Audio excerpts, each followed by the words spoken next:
Hi everyone, so I'm here in LA for the US leg of the Rugby World Sevens.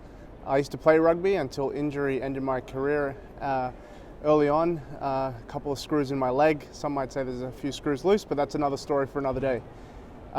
What's really awesome about the game they play in heaven is just how innovative this sport truly is. It was one of the first professional sports in the entire world to use a video referee, or the TMO, the television match official.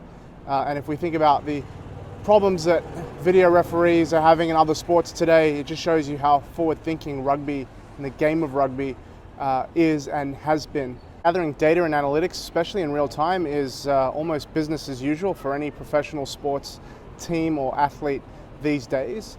And also concussion is rightly a big issue in professional sports, and no less in contact sports like rugby. So what's something that's really interesting is the use of wearable technology in the game, particularly with mouth guards, would you believe?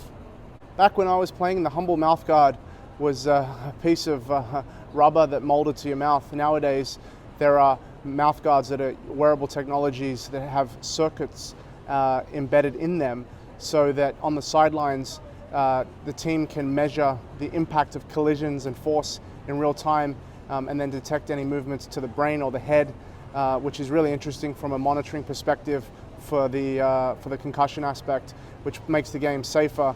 And certainly rugby has come a long way from an innovation standpoint since my playing days. And a big shout out to my mate Peter Taylor for the big game for Wales on Sunday, and basically anyone who's ever playing England.